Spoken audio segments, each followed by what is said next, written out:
ये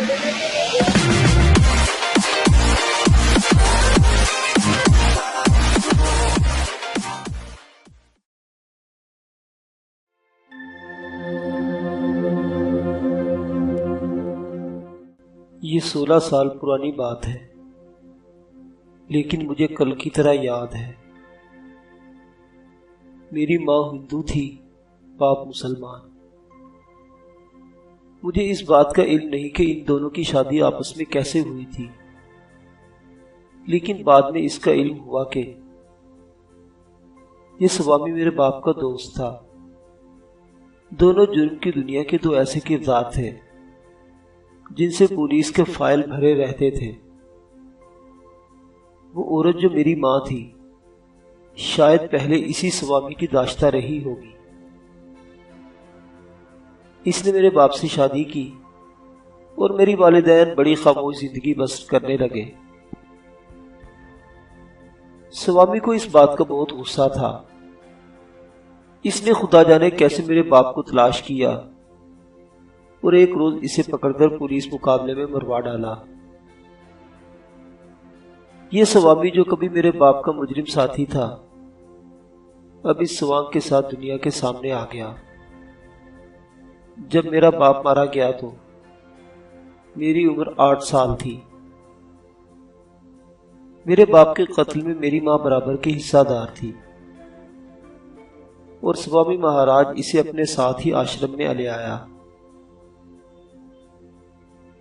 हैरत की बात यह है कि इसने कभी वो मेरा इस्तेमाल नहीं किया जो दूसरी सेवादारों का होता है। अब तक 3 ऐसे आदमियों को स्वामी महाराज कत्ल करवा चुका है जिन्होंने मेरे साथ ज्यादती की कोशिश की। मुझे पहले इस बात का इल्म नहीं था कि स्वामी ने ही मेरे बाप को कत्ल करवाया था।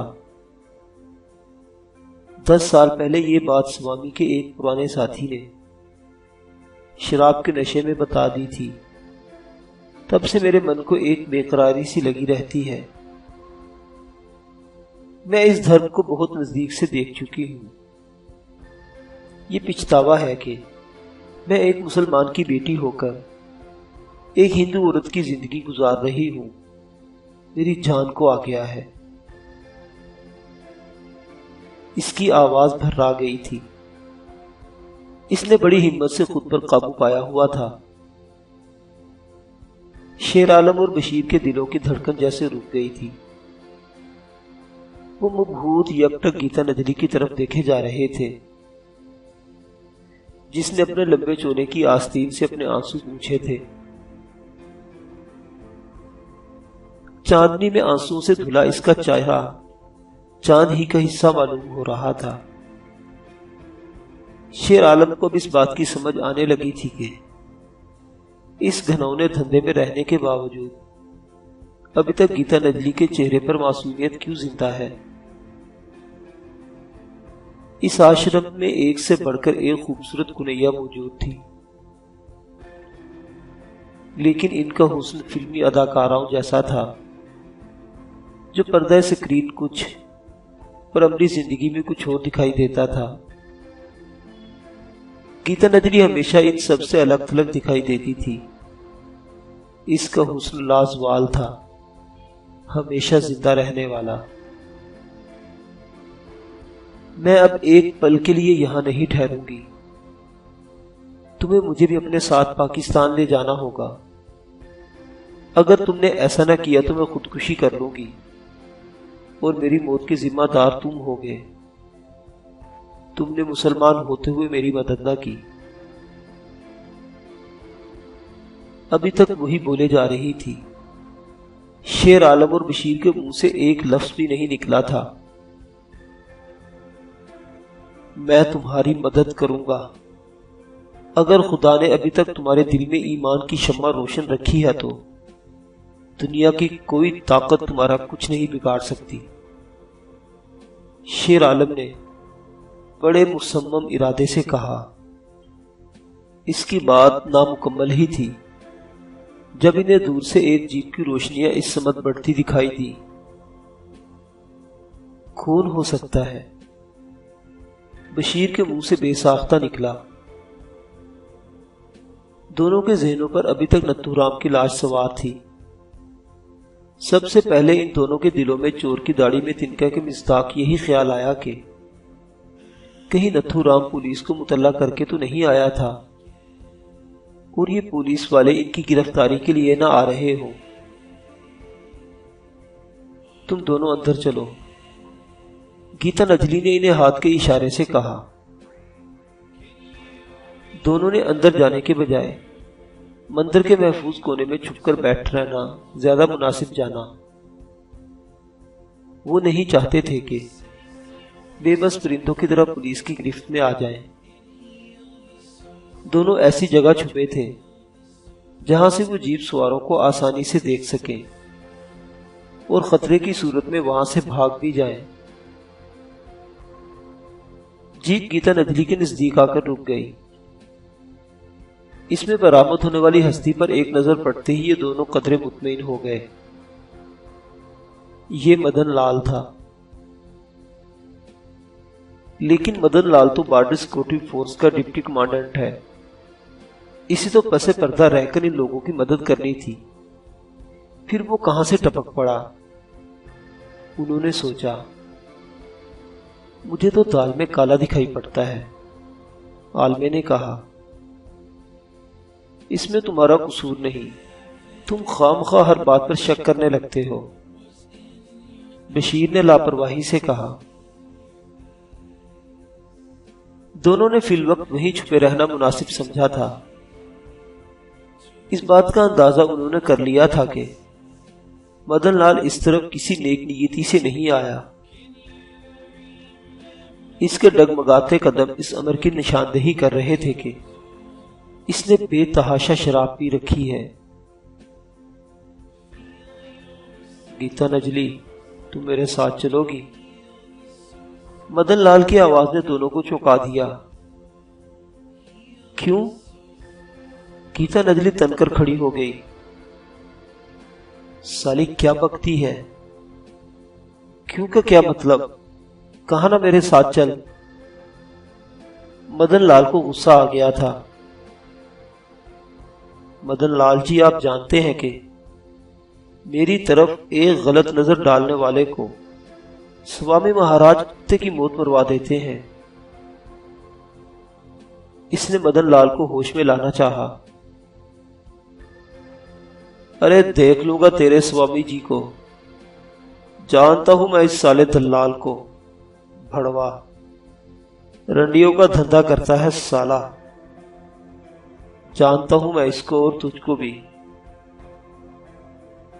तेरे बाप को भी। तू जेदे की बेटी है ना, साली मुसले की औलाद। इसी दिन के लिए तो तुझे बचाकर रखा था स्वामी महाराज ने कि तू मेरी। शराब के नशे में वो बकता चला जा रहा था जब अचानक ही गीता नजली ने इसे टोक दिया। मदन लाल, तुम क्या बकवास कर रहे हो? होश में आओ। वो गुस्से से कांपने लगी थी।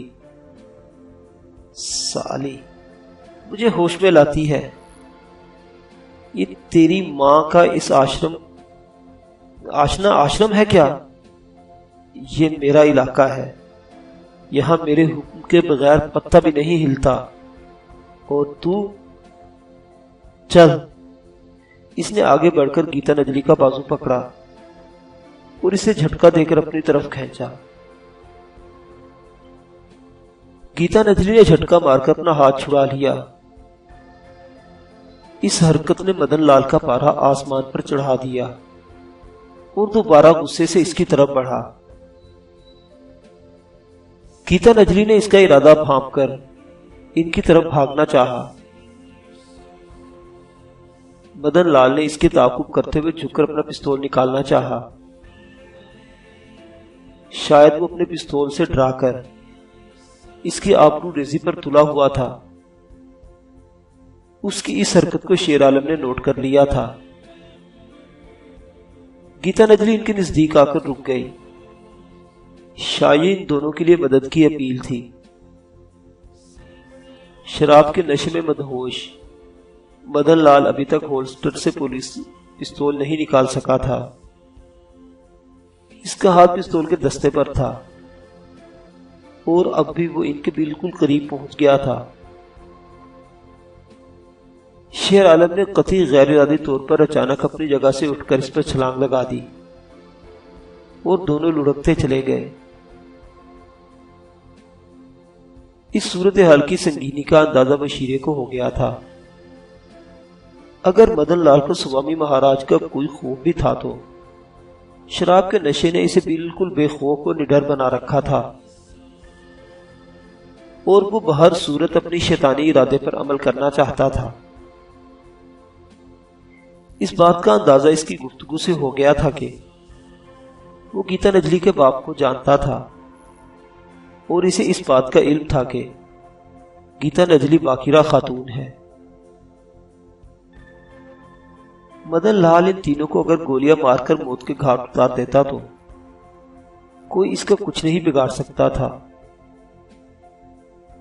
दोनों की असलियत का इंकिशाफ होने पर वो स्वामी महाराज के सामने बड़ी आसानी से ये कहानी घड़ सकता था कि गीता नजरी दोनों मुसलमानों के साथ भाग रही थी।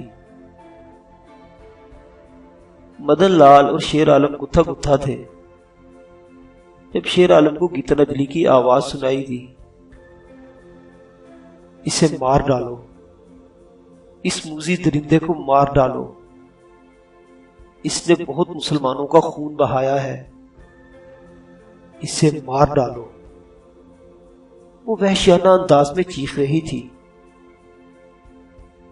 मदन लाल कोशिश कर रहा था कि किसी भी तरह अपना पिस्तौल निकाल ले, जबकि शेर आलम ने इसे पकड़कर बेबस कर रखा था और मदन लाल पागल कुत्ते की तरह इसे गालियां दे रहा था कि अचानक शेर आलम के पेट में इसने इतनी जोर से दोनों घुटने मारे कि वो उलटकर दूर जा गिरा।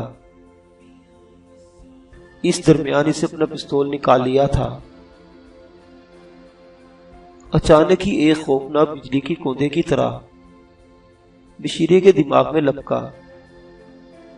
इसने लपककर फुर्ती से अपने करीब पड़ा हुआ पत्थर उठाया और इसके सर पर दे मारा। मदन लाल गिरा और फिर दोबारा कभी ना उठ सका। खुदा जाने ये पत्थर इसके सर के किस हिस्से पर लगा था कि वो बेसुध होकर गिर पड़ा। इसका सर खुल गया था, भेजा बाहर गिर पड़ा था और खून की नदी बहने लगी थी। शेर आलम ने इसके हाथ में पकड़ा हुआ पिस्तौल झटके से खींचा और परे हटकर खड़ा हो गया। मर गया शायद, इसके मुंह से निकला। हाँ, बशीरे ने सिर्फ एक लफ्ज कहा था, बहुत अच्छा हुआ, चलो भाग चलो। गीता नजली ने कहा, ये ठीक कहती है, अब हमारा एक लम्हे के लिए यहां रुकना मौत को दावत देने के मुतरादिफ होगा। बशीरे ने कहा, इधर आओ। आलमे ने इन्हें जीप की तरफ आने का इशारा किया। इधर आओ। आलमे ने जीप की तरफ आने का इशारा किया। इसने ड्राइविंग सीट खुद संभाल ली थी और दोनों को पिछले हिस्से में झुककर बैठने को कहा था। इसकी खुशकिस्मती के मदन लाल का रात को पहनने वाला लंबा कोट सीट पर धरा था। वही कोट शेर आलम ने जल्दी से पहन लिया। हम जीप में सरहद तक जाएंगे। इस जीप का BSF वालों को इल्म होगा। अंधेरे में इन्हें जीप सवारों का इल्म नहीं होगा। इसके अलावा हमारे पास कोई दूसरा ऑप्शन नहीं है।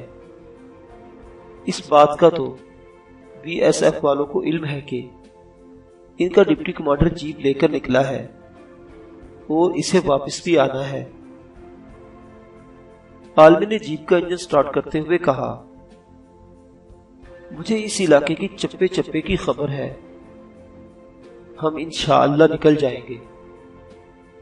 चलो। बशीरे ने इसका हौसला बढ़ाया। सीधा निकलूं? आलमे ने पूछा। नहीं, टामिया वाली के रास्ते निकलो, उधर रास्ता महफूज है। इससे आगे हम फिर सिंधु पोस्ट के नजदीक से गुजरेंगे, जिससे पाकिस्तान की सरहद वो मुश्किल 2-2.5 गज दूर है। इतना फासला तो हम गोलियों की बौछार में भी अबूर कर लेंगे। बशीरे ने पुरजोश लहजे में कहा। बिस्मिल्लाह कहते हुए आलमे ने एक्सीलेटर पर दबाव बढ़ा दिया। टामिया वाली तक वो मुश्किल 7-8 मिनट में पहुंच गए। इस दरमियान इन्हें कोई गश्ती दस्ता नजर नहीं आया। ऐन मुमकिन है वो लोग अपने नाकों में दुबक्कर बैठे हों। गांव के बाहर से चक्कर काटकर जाना मुमकिन नहीं। किसी को शक घुसे। बशीर की हदायत पर इसने अचानक स्टीयरिंग घुमा दिया। अब वो अंदाजे से टामिया वाले गांव के बाहर वाले रास्ते पर जीप चला रहा था। इसे अपने हवास पर मुकम्मल काबू था। ये मरहला भी अगले 7 मिनट में सर हो गया और अब वो आखिरी खतरे के नजदीक पहुंच गए थे। ये सिंधु पोस्ट थी। इस इलाके में भारतीय सिक्योरिटी फोर्सेस की आखिरी पोस्ट, जो बैनुल-अक़वामी सरहद से बमुश्किल 250-300 गज दूर थी। तैयार रहना, इसने बशीरे से कहा। बशीर ने गीता नजली का बाजू मजबूती से थामकर इसे हौसला दिलाया। जीप को आलमा पोस्ट के पहलू से तेजी से गुजारकर जैसे ही पाकिस्तानी सरहद की तरफ बढ़ा, अचानक तेज रोशनियां जाग उठी। शायद पोस्ट कमांडर को अभी तक यकीन नहीं आया था कि इस जीप को इसके डिप्टी कमांडेंट के इलाका यकान के अलावा कोई और भी चला सकता है। उसूली तौर पर इन्हें फौरन फायरिंग करनी चाहिए थी, लेकिन इंतहाई एहतियात से काम लेते हुए इसने फिलवक्त सिर्फ सर्च लाइट जलाकर सूरत हाल का जायजा लेना ही मुनासिब जाना था। पोस्ट कमांडर का यही तजव्वुज़ इनके लिए अतिया खुदाबंदी बन गया। शेर आलम जीप को सरकंडों के अंदर ले गया था। उतरो, इसने जीप का रुख अचानक ही मोड़ दिया था। स्टीयरिंग इतनी तेजी से घुमाया कि बशीर और गीता नजरी दोनों उछलकर पिछले हिस्से से जा गिरे। जीप स्टार्ट थी और इसका रुख सिंधु पोस्ट की तरफ था, जब अचानक आलमी ने भी छलांग लगा दी। जीप मस्त हाथी की तरह लड़खड़ाती पोस्ट की जानिब बढ़ रही थी और बौखलाए हुए बीएसएफ के जवान इस पर गोलियां बरसा रहे थे, जबकि जीप के तीनों सवार सरकंडों की आड़ में तेजी से सरहदी लकीर उबूर कर गए।